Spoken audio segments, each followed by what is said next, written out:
a relationship, you're not allowed to have an affair with another man. That's common. So when you start sleeping outside with another man, I have to compromise that. Yeah, so it's something I tried compromising for a while, from November towards December, January, Feb. So I was like, I reached a point where I can't do it anymore because it wasn't happening once. You know, it's wrong, but I know for me personally, I'm someone who can compromise cheating, funny enough. I don't mind if you sleep. I know human beings are born to make mistakes, so I don't mind if you sleep one time and we can work it out and see what you can do to rectify it. So we tried that, but it kept on happening and happening again and again and again.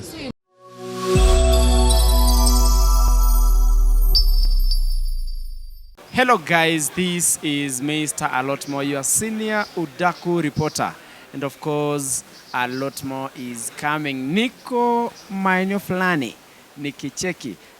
Maeneo ni ya Nairobi CBD. Nimekuja kupiga story na mzee mzima.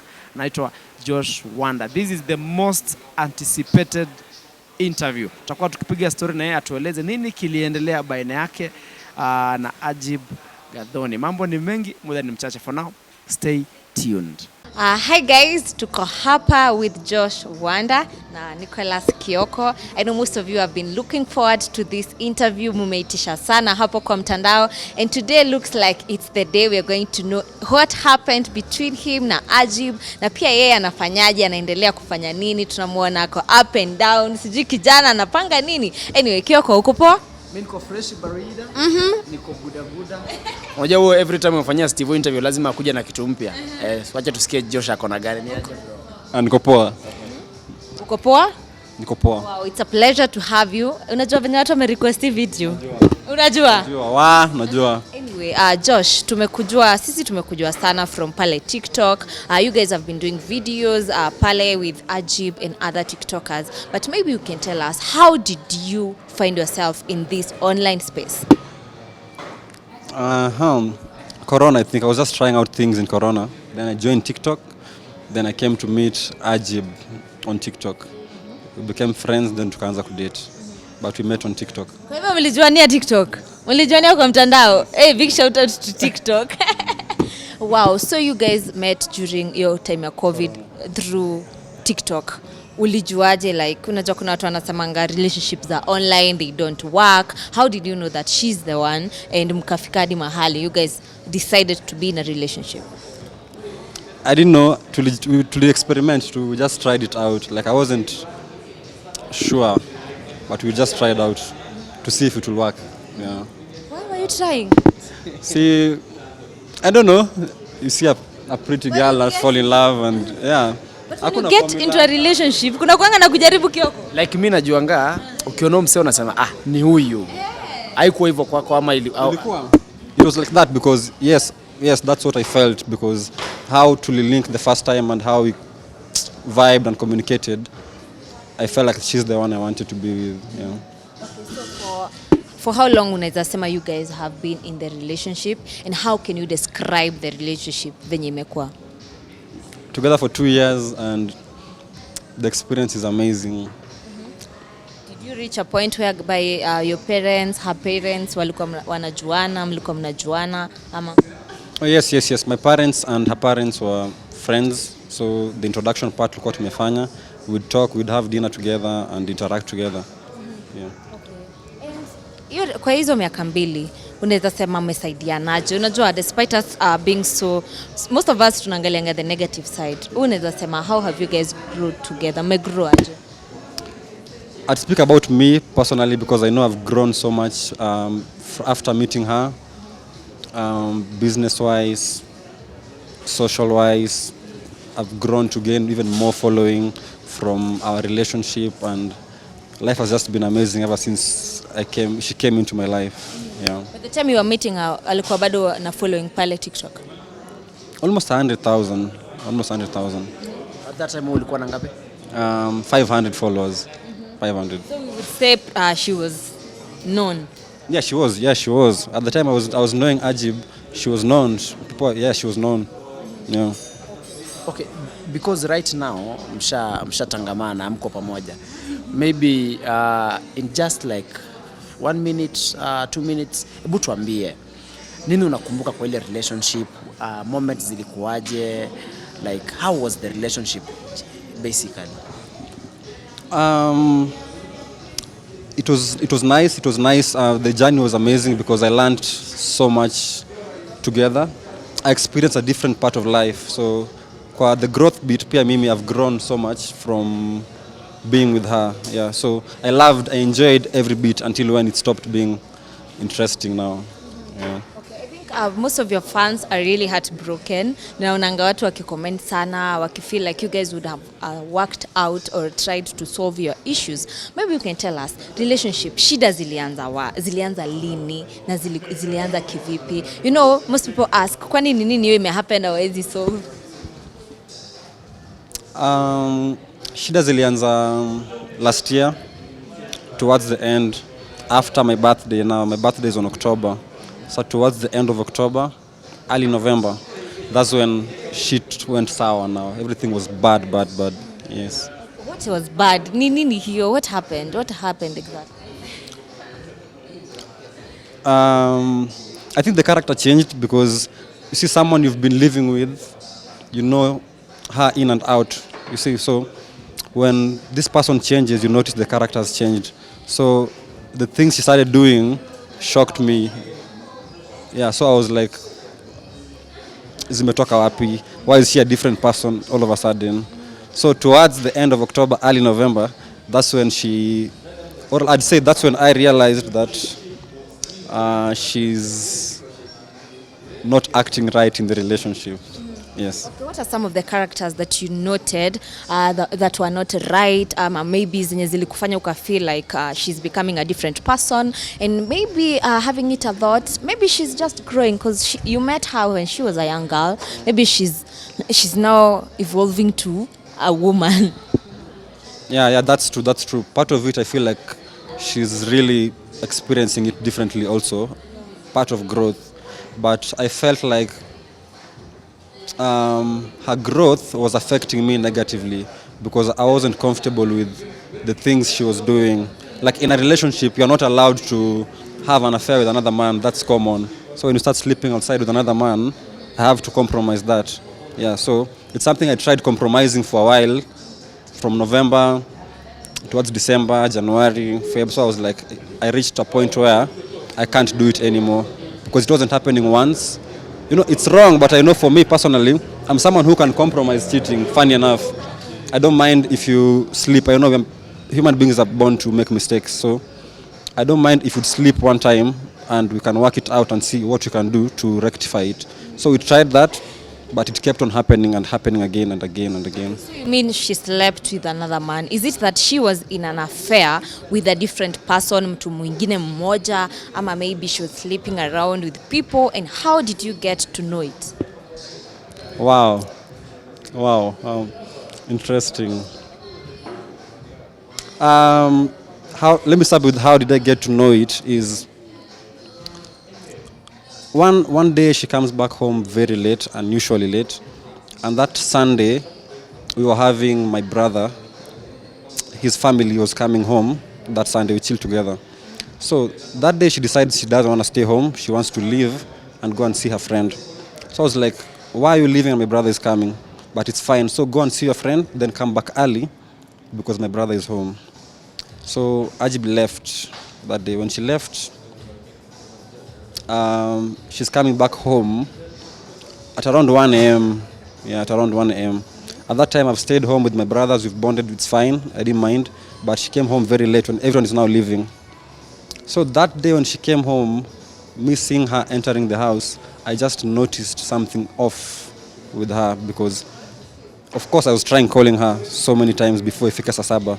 From around 9 p.m., 10 p.m., I was calling her repeatedly. She's not picking. And it's the same day she had left home because that Sunday. You've said that she came home late and you noticed unusual behavior venye aliingia kwa nyumba. But maybe we would like to know, did you see maybe umekuanga ukipata message? You know cheating starts mbali sana. Kuna text messages. Wezi sema tu leo mtu ameenda juu amerudi late, ametoka kucheat. Lazima kukue maybe kulikuwa na hizo. So in our relationship, we were so transparent with each other. My phone was hers was mine. So there were no secrets in our conversations ama in our phones. So when she came home, kwanza before even she comes home that night, I not suspected anything because I wasn't into checking her phone to finding out whether she'd do anything. First of all, her cheating, her doing whatever she did, took me by surprise. It's not anything I'd expect from her completely. Like, if we'd ever break up, it has to be something different, not any of us sleeping, you know. So I never thought about it completely. So even when she came home, I never even thought about it. I was like, probably something wrong has happened to you, but let me give you your space to tell me about it. So I didn't even talk to her about it. I even prepared a meal for her actually when she came home at 1 a.m. I was like, we have eaten, but there's some stew left. I cooked some ugali. I gave her, she ate. Then she went to sleep. But I noticed that unusual behavior, and that's when I saw the need to go through her phone. But hakuwa ameclear traces vizuri, so I could see conversations from the guy she was with. So I saw deleted messages. I could restore deleted messages from the iPhone. I think you know that. So she deleted, but she didn't know that you can restore the messages because this guy used to chat with him through the normal messages. Normal iMessages. Yeah. So when she deleted, I saw the deleted messages. I restored them. When I was reading, that's when I was shocked. Yeah, that's when I was shocked. Like, I don't know what's happening. Yeah. Okay, by reading the messages, I would like to know, is it something that was already built up? You know, was she in another relationship? Ama it's just a person, alipatana na yeye, and it happened. And also, is it a person you know? Is it a person who is in the online space? Ama? Funny thing, I don't like saying he's my friend at this moment, but that guy was my friend. That's someone I could talk to. In our relationship, I was the one who had access to this guy, not Ajib. So when I get to Ajib's phone, I see the name has changed, first of all. This person is saved something different. So I was like trying to find out who's this guy. So when I dialed the number on my phone, because we have mutual friends, if there's a new person in her life, I probably know who he is. So I dialed the number on my phone and I saw the guy's name pop up on my phone. I'm like, there's no way it's him. Alikuwa amesevaje? Kwins. Queens. Yeah, Kwins. That's a funny name. I was like, who's this? I've never heard of this person. So nikakuwa too curious. So when I checked the number on my phone, I saw I have it. So that was my friend. So I used to talk to him, but not a super close friend. Someone would go out together with, maybe play pool, would meet outside in clubs. A person in online space, ama you're just friends off camera? Nah, he wasn't in online space. Not someone who was in the limelight, really. Yeah. You've said that it has happened severally. Her cheating ilijirudia hadi ukafika mahali ukachoka. Was it happening bado na the same guy ama ulimpata mara nyingi na watu wengine tofauti? Like zile mara ulimpata ni ngapi, na kama ulimpata na kama alicheat? Unasema yeye ana compromise cheating. Yeah, because what you are telling us is that person X cheated. Mm-hmm. How many times did she cheat? How many people did she cheat with? The number of times are many. With the same person?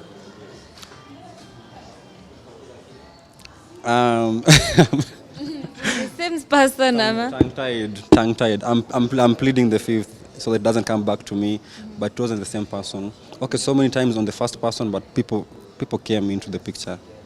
Okay, so now you've gotten the messages, you've restored the messages. Umeshajua, anyway, my girlfriend is having an affair with another person. Did you sit her down, ukambuliza what is happening? Ama from there, ni direction gani wewe ulienda? Ama pia wewe uliamua acha pia mimi nitoke nje, tukue balance? Even when I first learned about whatever she did, I was shocked first. So I spent so much time, probably up to like 2 weeks, trying to understand what's happening to my person.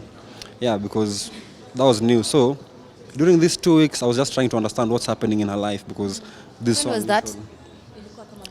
November mwanzo. November last year. The 1, 2, 3 there. Yeah.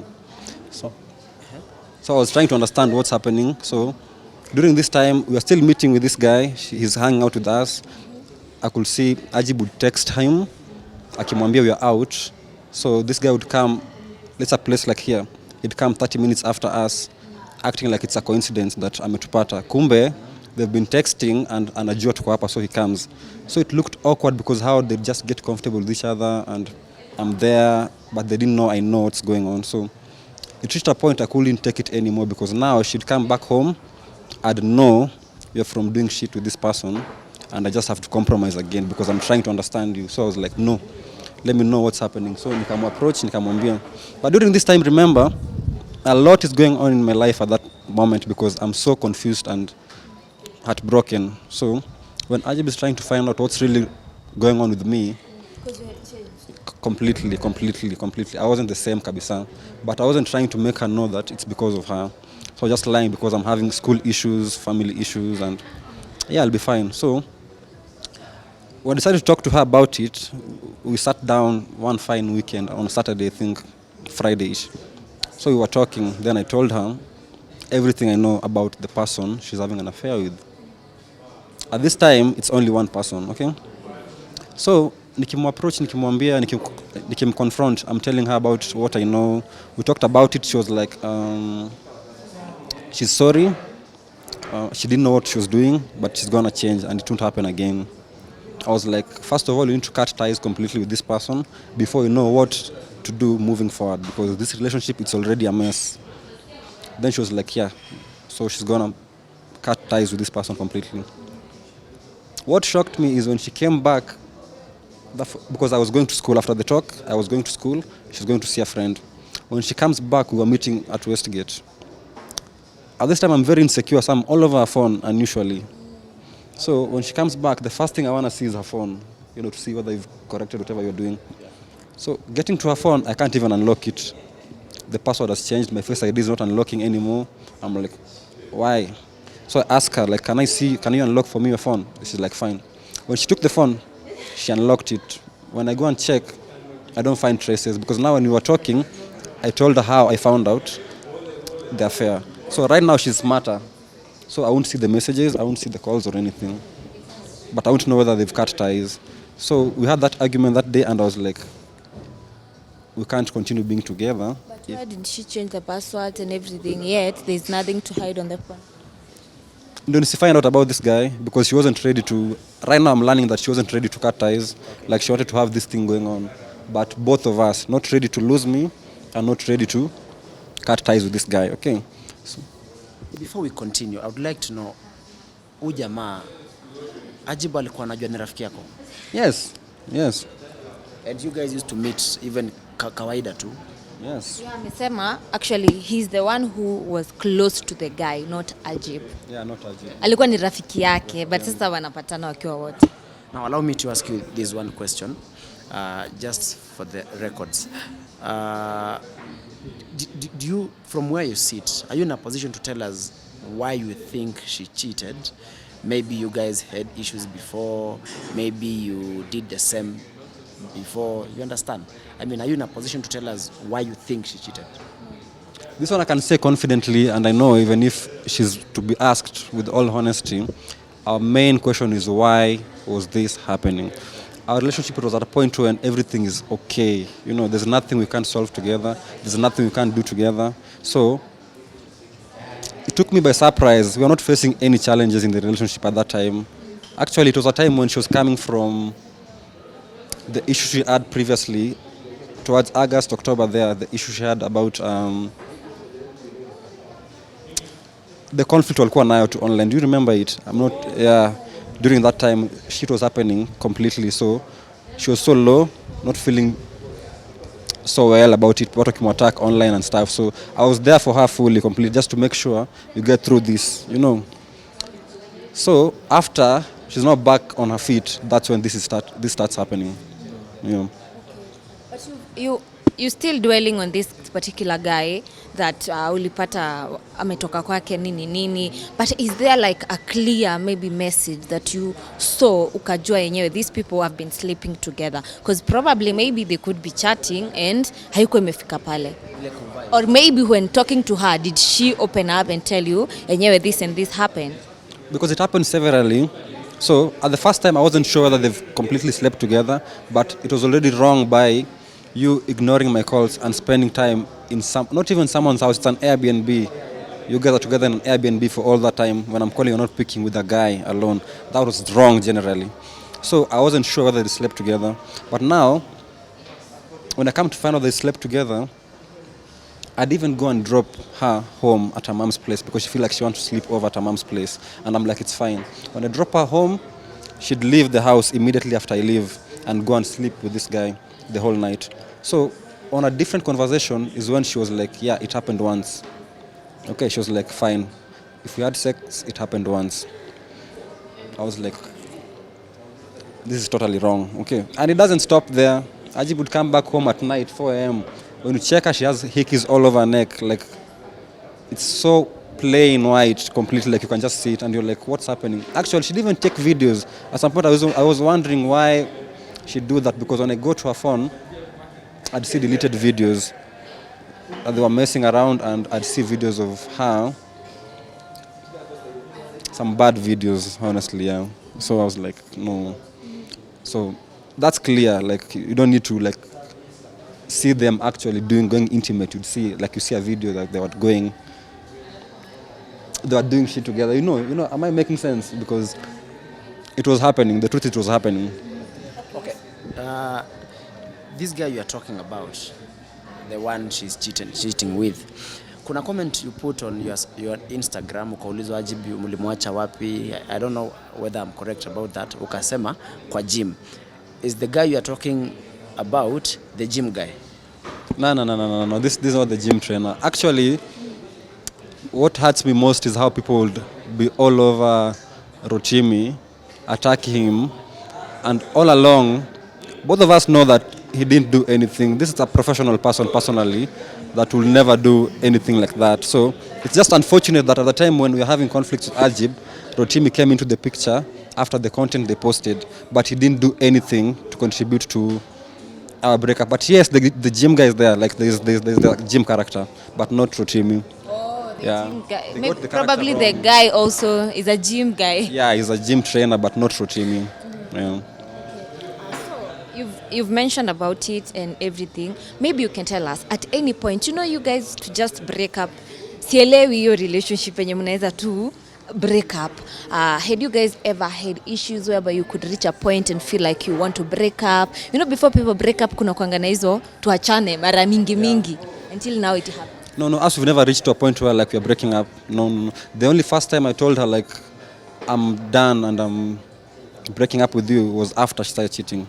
So I'd leave so many times, we'd talk online on phone and reconcile. I come back home, I leave again, after she cheats again, I come back. So I compromise it so many times, honestly. So currently right now, people would want to associate the breakup and make it look like Josh is probably going through something, you're nursing a heartbreak. No, like I already went through that phase completely. By the time I'm coming into the new year, I've already moved on past that character. So I'm now working on how I can do away with the relationship. Right? Yeah. Okay, so did you tell her that you feel like you guys cannot work? Ama ulianza kudo away with the relationship kama yeye hajui? Hakuwa anajua. So you started to leave her kama hajui? Because I felt like that's the only way. That's the only way I'd go through it, because first of all, this is the only person who was making me comfortable. And even if I felt sad, I'd still want to go back to her to comfort myself. You're the one who's hurting me, but you're the only one who can help me here, right? So I can't cut you off completely because I'd suffer twice.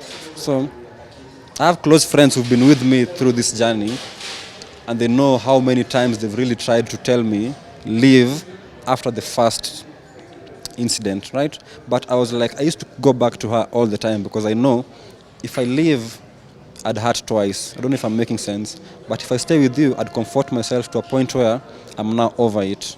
But I used to tell her that the more you keep on doing this, I'd reach a point where I can't take it anymore. Right now, my weakness is I can't leave you. But if it continues happening, nitafika mwisho. Okay, so now that's the first incident. The second incident, ulipataje, ulijuaje, na pia kumconfront alisema nini? When you're being caught so many times, I don't know how you can explain yourself.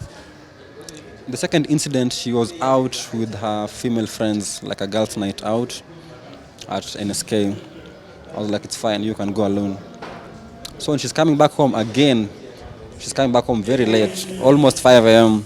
When she gets home, I open the door for her, she comes in, and she goes to bed, right? On her phone, I'd see her friends calling her, tried calling her severally.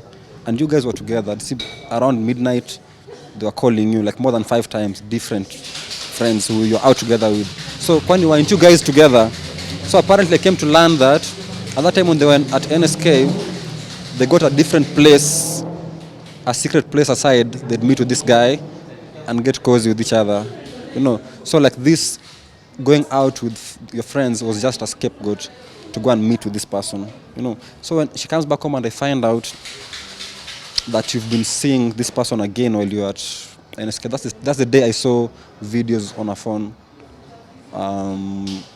of the guy recording Ajib. Okay. So I didn't even confront her. It was around, she comes back home at 5. By 6 a.m., I found out whatever has happened.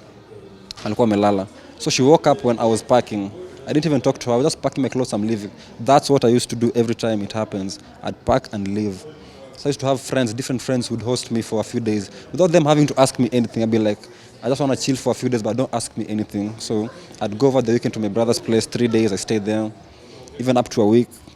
But during that time we were talking, we were trying to see what we can do. Then I'd miss her and go back, because I want to feel comfortable. So I'd go back home. But when did other people started coming to the picture? Because so far you've been talking about the same guy.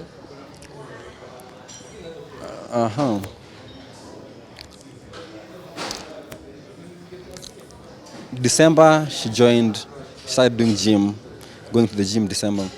By January, the different guys were there already. How did you get to know about them? Conversations, I'd see conversations, messages.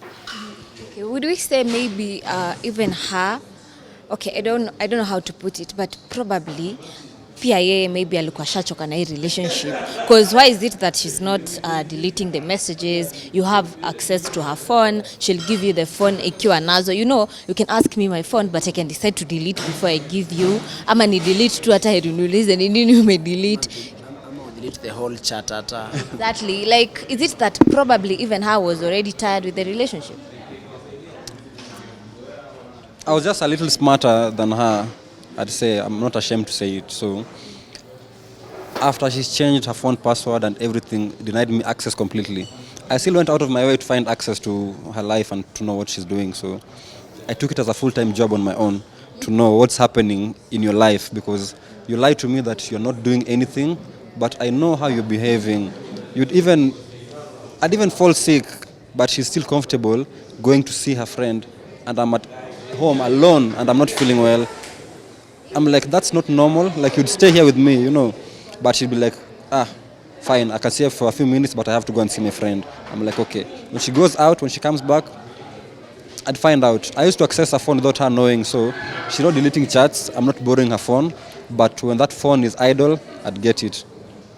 But she doesn't know I can access it. She changed the password, but I have the password. How did you get the password? I didn't hack. No, I didn't hack. I just saw the password. Yeah. Also, you had the password kama hana. Okay, but the issue of her saying that she has changed, but then amechange passwords, did you talk about it? Because umesema umeacha hiyo tabia, mbona tena unanificha simu? Yeah, that came to a point where we were talking about the relationship, and she said something like, probably the main reason why she's doing what she's doing is because we were too comfortable with each other. Let's be a little discreet in a way. Like, her phone remains a phone, my phone remains my phone. Yeah, she came up with the idea, which I was like, doesn't make sense, but I was like, it's fine. So she won't touch my phone, I won't touch her phone, because she felt like I'm too much into her space, But at this time, I'm completely insecure, so I don't want to see your phone all the time, Okay, cases of cheating are very sensitive, na kulingana na kwetu sisi venye mimi nimelelewa, wanaambiwa mtu akicheat we songa tu. Mbona after amecheat na umejua, mbona ulikuwa unaendelea tu kukaa pale bro? I was healing. I would have left after the first cheating, but she never gave me signs. She took me by surprise. So I need to stay here until now I'm comfortable to leave. Like, I was healing. That was my healing phase. I spent November, December, January and February healing. Like, I wasn't attached to her completely. Sasa hiyo time yote hakuna tendo la ndoa mnafanya? Hakuna. we'd try, but it was never working. We'd even argue about it because she's like, what's happening? And I'm like, I'm sorry, but it couldn't work completely. And I knew my time is coming when I'll be okay. But I feel like if she had stopped after the first time, even through the healing phase, I'd have forgiven her differently and probably stayed, you know. Yeah. Okay, yeah, so let's move to online now. You guys are mliachana kitambo and everything, and you've never talked about it. She pia yeye hajaiongelelea. Why did you feel the urge like this is the right time? Right now we're in April. Like this is the right time now to come out and let the people know what happened. The reason why I felt like people should know what's happening is because it's fine. I wasn't the best either in the relationship, but for sure I played my part well.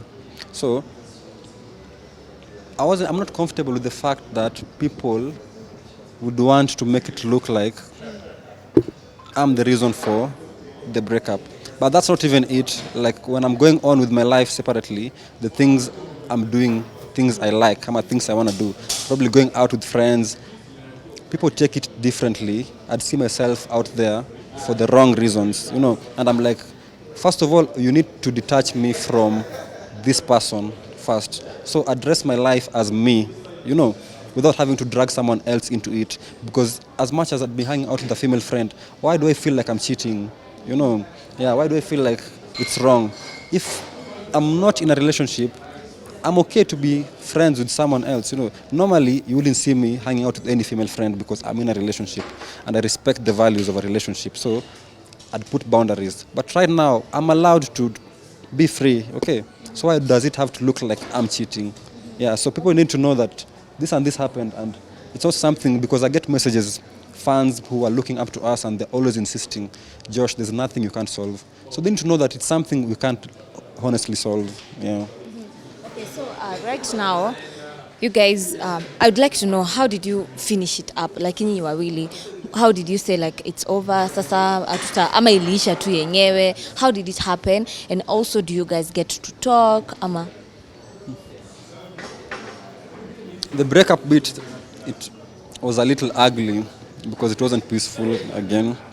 Because we were fighting about, if you have to do whatever you're doing, then leave. Okay, no need for you to stay around with me in the same house. What was annoying me is we're sleeping in the same bed. So tonight, over the night, I'm with you. During the day, someone else is with you. It wasn't sitting right with me. And I was like, I don't have a problem with you doing whatever you want to do, but do it away from me. So the house we're staying in is our house, not fully mine, because we moved in together from scratch. We bought in things together. So she has every right to stay there. But let's talk as mature people. As much as it's still your house, do me the favor and just be away. You see, don't be coming back home after spending the day with someone else, you know. So we were fighting over that, and she was like, no, we need to stay, you know, like she was just like, we just need to stay, like she can't leave, because if she leaves, where she's going, you know. Also for me, why am I leaving and you're the one messing the relationship? If this family is breaking, it's because of you. So I'd be okay if you left, you see. So ilifika point yenye these things were happening again and again and again. you're still asking her? Or I got over the first guy. First of all, I was like, I'm done with this guy. You guys can do whatever you want to do. So when she saw I'm not interested in him, she brings another person into the picture. So I invest my time into trying and making her know that this person is hurting my feelings. Whether you're doing shit or not, like how comfortable you get with each other is wrong if you're in a relationship. Like, she'd be overly flirting with someone and you can clearly tell. You see, you can clearly tell on chats, on the messages. And I'm even telling him, how are you going to someone's DM telling him how fine he looks? Like, that's so wrong. This is a man, you know, and he knows you have a man. So I was like, this is so wrong. So we're fighting over that. Yeah. So how did you solve the issue of wewe unatoka ni uende wapi, like hapa ni kwetu sisi, because it reached a point whereby even the fans realized it's like mehama, either of you wamehama juu walikuwa nasema hawaoni zinaitwa aje awards nini. It seems like you guys mli move out, kila mtu akaenda kuishi peke yake or something. I had to force her out of the house, like forcefully. You know, that's where the story of her trying to change the house agreement to her name came in. Because one day I walk into the gym. I'm finding Jimmy apartment. the gym. I walk into the gym and I find her with her side piece there. And at that time, I was on my way to the gym. I'm talking to her on phone. She's telling me she's home in South B, almost taking an Uber. So I beat her to the gym. Getting there, she's been there all along. So I was like, Josh, the time is now because I'm done. I was like, I saw them, and I told her, because of what I've seen, I'm not comfortable working out today. So look at the point yenye, she doesn't care. Like she never cared. So I told her I'm not comfortable working out today, so just allow me to go home. You work out. Then she was like, fine, we'll talk at home. I was like, okay, but the problem is we have 2 keys, house keys. I've lost my house keys. Can I use yours? I was like, fine, come and take it. So I went to pick the keys. The keys are with this guy on the lap. I'm like, why does he have your pass, first of all? But okay, so she gives me the key. And then I told her, well, this key is opening, don't come back. Then I left the car. So that's when she came to the car. And she was like, what do you mean? Like, I can't tell her that. Now she became a different person completely. Like, if I have a problem, then I go and take my things and leave. What do I mean that she needs to leave? I was like, hey. So imefika hapo. And then she's like, yeah, you can't chase me out of my own house. I was like, your own house? Fine. Now this time I had the key. So I told her, you have to leave, like, peacefully. I have to sit. Let's not fight. Let's just be reasonable. You can't be fooling around with me repeatedly and you make me stay.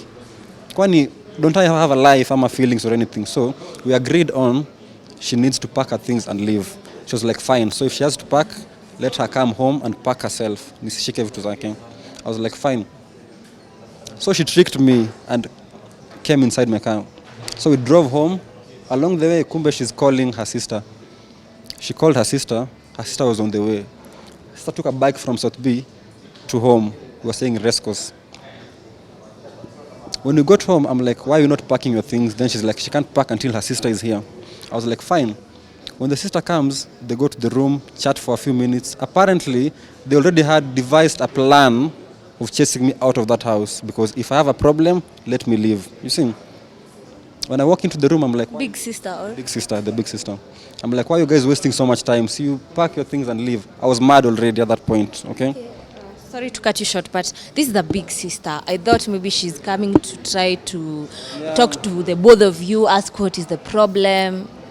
I never understood what was going on with her. She's a type of person who wouldn't care how the situation looks like. For as long as that's what Ajib wants, that's what she wants. So she didn't even know the intensity of what we were fighting about, but she didn't want to care, you see. So she was like, she was too aggressive, first of all, because 2 of them, they have an upper hand to me. I can't tell them anything. So I was like, guys, you need to leave. Then they were like, okay, sawa. Ajib, call him. I'm like, who are you calling? Then they're like, weka inje. Nika inje ya room, they need to have the female talk. I'm like, who are you calling? Then she's like, the owner of the house. I'm like, why do you need to talk to his name? Let's ignore his name. But this guy, the owner of the house, is someone I talk to, not even Ajib. I'm the one who does the rent payment, house issues in Minnesota, and everything to do with the house is on me. So Ajib has no right to even call this guy. So I was like, why are you calling him? If you have to call him, let me be part of the call. I hear what you have to tell him. We argued, and then the sister was like, it's fine, put it on speaker. I'm like, okay. So when Ajib is talking to this guy, Ajib is telling him that Josh no longer has authority over this house. Please change his information, put mine. I will continue paying rent here. Josh will never pay rent here again. He's leaving. I'm like, what do you mean? How are you guys chasing me out and you're the ones who are just messing shit? You see, I even tried to talk to the sister, and when she talked to the owner was like, where's Josh? Because I don't even know who I'm talking to. Then I told the owner I'm here. Then when we were moving into that house, I never put Ajib's details as part of whoever's staying there. So this owner knew I'm staying in a 2-bedroom house alone.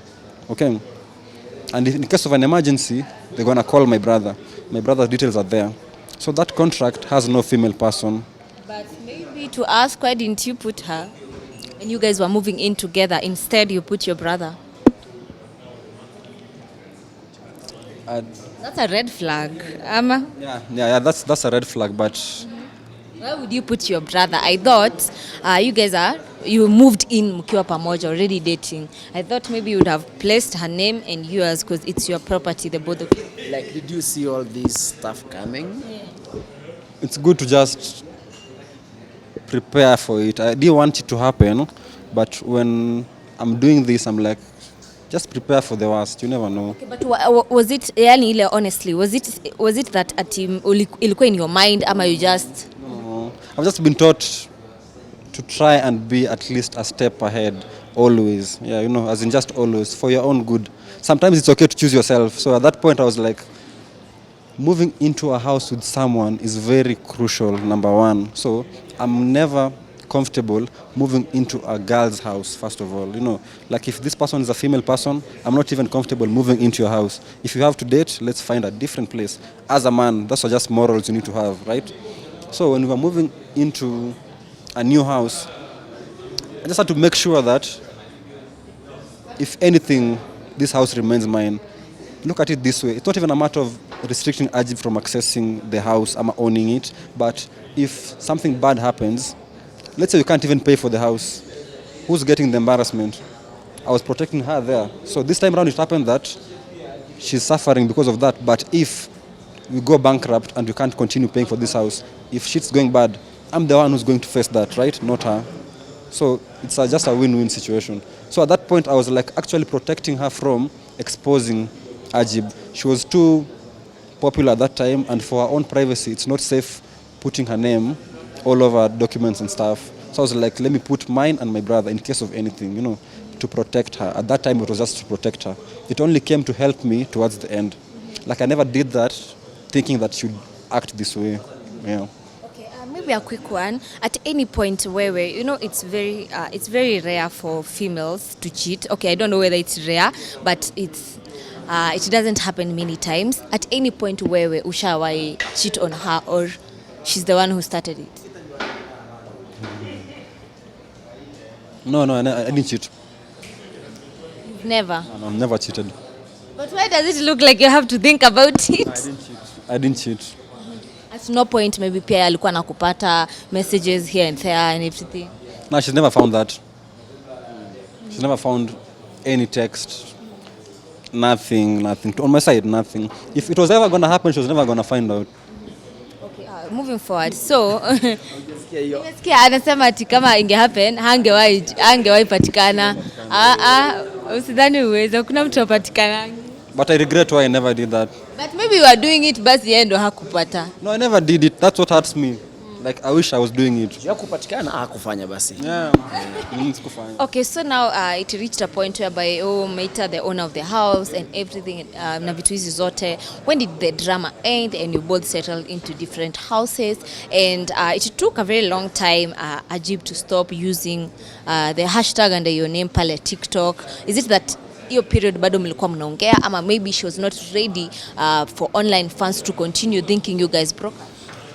Yeah, that it was a matter of let's just keep it away from people for now, because the matter we're not together, we know how much we'd get questions and people wanting to know why we're breaking up. So you're like, to avoid that, let's not involve them. But it hurts when you still continue doing it. So I'm just protecting you and you're not making it any easy for me. You know, if this breakup is between me and you, let's work together and make this process easy for both of us. Like, why do you keep on rubbing it on my face how you're now comfortable with this person who was bringing issues to us? I felt bad when this relationship is ending. It hurt me so much till date. So I expected you to feel the same way. You know, like 2 years meant nothing, you know, because how she reacted afterwards, totally different. Ignore what you'd see people posting about me out there and make it look like probably I'm doing something weird. Only that she's not posting about it, doesn't mean that she's not doing it, you know. Like you guys won't just see her all over this person, these people, Yeah.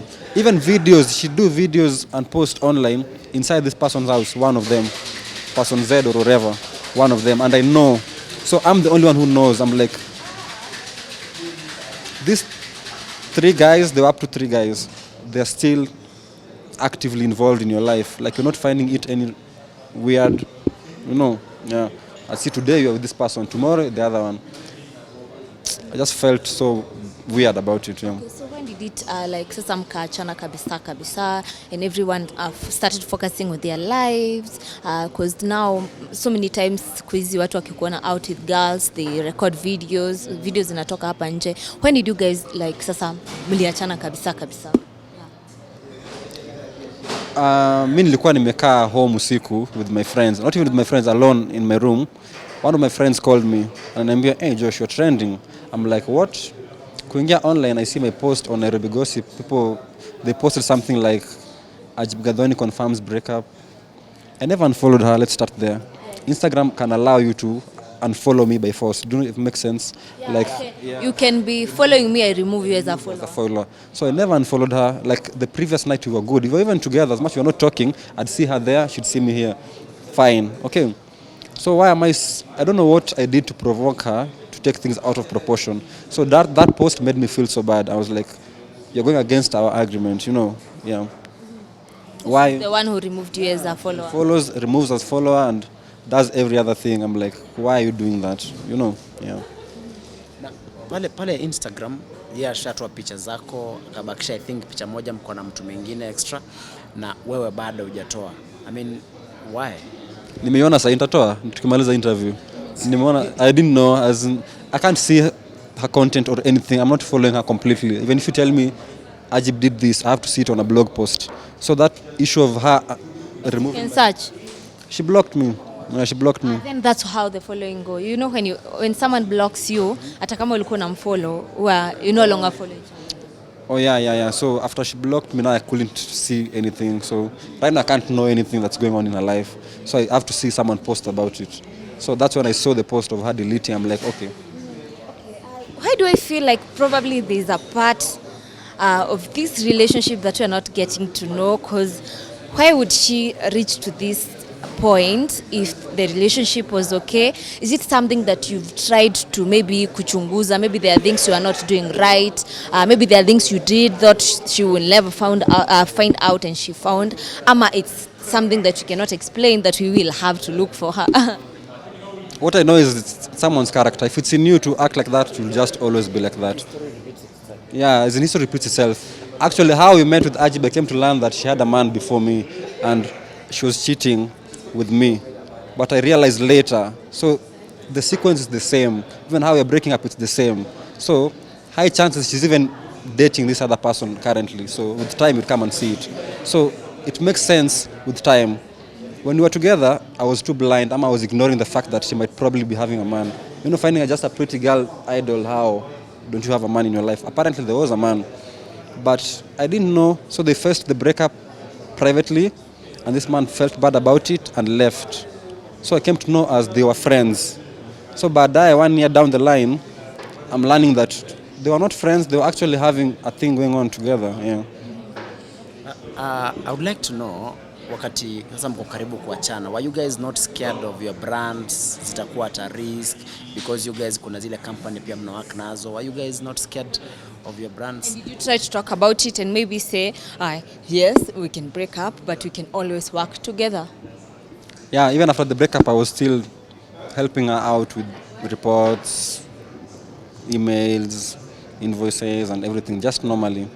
So I didn't mind doing that, and even told her, like, that part of me that loved you is still there, and it's just gonna be there. So if you need anything from me, I'm gonna do it.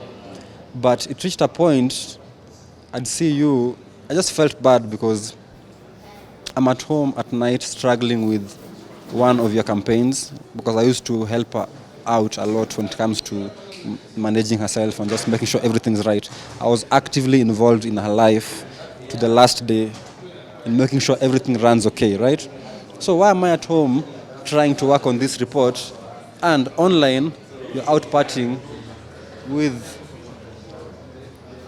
my friends, you know, right now after the breakup, it's not gonna be right you seeing me getting comfortable with her female friends.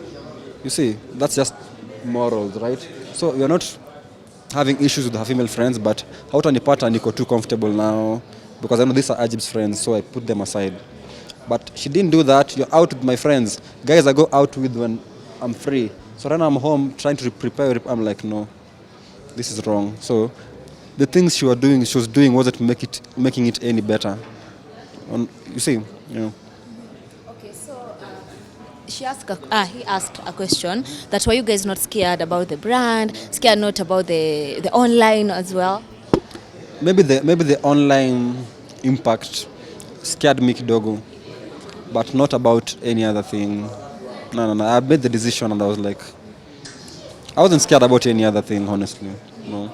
Okay, so right now where we are, do you guys talk? Mkipatana pengine ingia hapa, do you get maybe to say hi?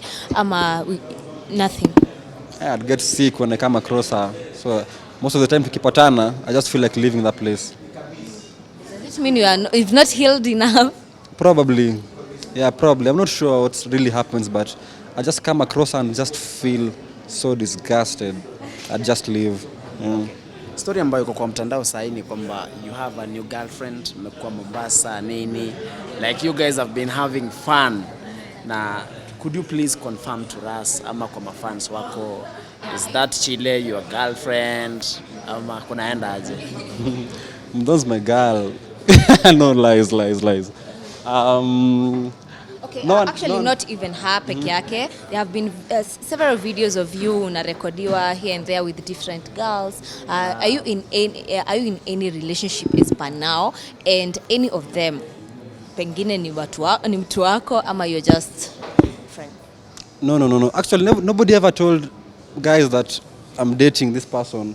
Just took it out of proportion. So both of us, we were shocked. Like, this is my friend, more like my brother. As much as she's female, she's more like my bro completely. Like, nothing going on between the two of us, you know. But people just took the post out of proportion. And that's what I'm just trying to remove. Yeah, that notion of when I'm out with someone, let it not look like we're dating. Personally, I'm single. I'm not seeing anybody. Yeah, and kwa hiyo mnaita soko ama ni nini. Yeah. Mtu akiua mara tatu huwa anaitwa serial killer. What name would you give Ajib?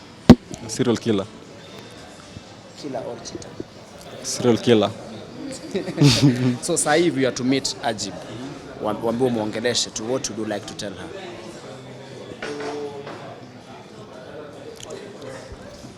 A lot.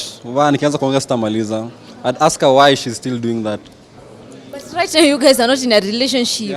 Hata wewe si unatembea na wasichana. Sasa si pia yeye sasa she's not in a relationship. It's different from when we are trying to reconcile. It's a matter of no, there's nothing going on between me and this person. So do you decide to take it up to you and start it after we break up, ama? You see, like, this is a traitor, I'd say. Like, you're just a traitor generally, because if I told you me and Eve have nothing, after we're not together, how are we now having a relationship? Like, doesn't make sense. Sina shida, you do it. But my biggest question is, what type of person are you? Yeah. Okay, at any point in life, do you think you guys can ever maybe come back together? We've seen people broke up, tena after kidogo wambea tunakuwa sisi ni wabaya. My biggest prayer, because as much as I might look all over the place, I know I love praying and I love my God, is that if there's anything that's supposed to ever happen in my life, is just don't bring it back. That's my biggest prayer. So whether fate is going to try and have us back again, that's my biggest prayer, that it never happens that way, because it was bad, honestly, it was bad. Do you have anything against her? No, nothing against her. Do you have a question? I think about it. Okay, maybe I will try to reach out to Ajib, of course. We get to talk, tukipatana here and there, and maybe we have a sit down and get to hear her side of the story, because normally story inakuanga na side mbili. I would really love to hear. Maybe you also... Same, I really want to hear, because I'm hearing so many stories out there, even some from her, and I'm like, you can't even say this to my face when we are together, me and I. Like, you won't say the same. Like, why would you lie to your friends about that? You know, like, I really want to hear her say that, no, here Josh lied, and here it did happen this way. Yeah, I really want to hear that side, you know. Okay, maybe tukimalizia, what would you tell your online fans? Because most of them really loved you guys mkiwa pamoja. Now you guys have gone separate ways. What is the plan when it comes to you and content? Because nowadays I'm seeing uko so much into trading and stuff. Yeah, what I'd say to my fans, because I know I have a good percentage of them that love me, and I appreciate that. And if I ever show up with another person, because that's the beauty of life, I have so much love to give currently. Like, I'm not even lying, I have so much love to give. If I ever fall in love with another person, just be nice to her the same way you are nice to this other person, because that's me. Okay, so I don't like these unnecessary comparisons online. So if I ever show up with another person, please just be as nice as you are with my previous girlfriend. Yeah. And I'm not comfortable doing content with Ajib. No. What about your own content? Yeah, mine, I'm going to try and do things a little different, yeah, from how it was, because previously it was just more of the relationship bit. So I need to discover myself differently. So probably that's what I'm doing, and just need to be allowed to do it, you know. What about your parents? Did they get to know that you guys separated? Yeah, they knew. They tried to talk to you, the both of you? I'm telling you, it was bad. It was bad. So as much as we'd try to reconcile or talk to us, it wasn't going to work, because first of all, the approach my parents received, my mom specifically, felt like she was really attacked, because we were fighting over unnecessary things, and she was dragged into it, and she felt like these kids are disrespecting me as their mom. So maturity too, she just doesn't want to get involved in that side, yeah. But in your next relationship, are you planning to put it online, or you'll just probably keep it private? I'll post. A public person. If I fall in love, I'll post. But right now, bado. No, I need some time. Right now, no. But if I get someone, I'll post. Even DM wanasemaje? Wow, wanasema mambo mingi. DM wanaongea sana. But the market is full. Uko in demand? Not really in demand, but it's full. Maybe unajua kuna tunachananga na mtu alafu hadi mabishti zake wanaanza kukuja. Have you gotten such? Kwa DM pia. Yeah. Plenty. How are you dealing with it? Mixed feelings, honestly. Mixed feelings, but I just have my morals too straight, so I won't do what I don't want to do, but I can't stop it from happening. Yeah, so I'm telling you, the market is full. It's just full, yeah. Okay, thank you so much, Josh, for your time. I think by this time, people have gotten to hear what exactly happened. And as we've told you guys, I'm going to look for Ajib. We have a sit-down conversation and get to hear her side of the story. But in the meantime, make sure you hit that subscribe button. You also follow him on his handles. Maybe you can remind them. _ Josh Wanda on both platforms. Okay, thank you so much guys for watching. Tumekuwa tukipiga story na Josh Wanda, ameshapeana side yake ya story. Mambo ni mengi, muda ni mchache. For now, it is a bye.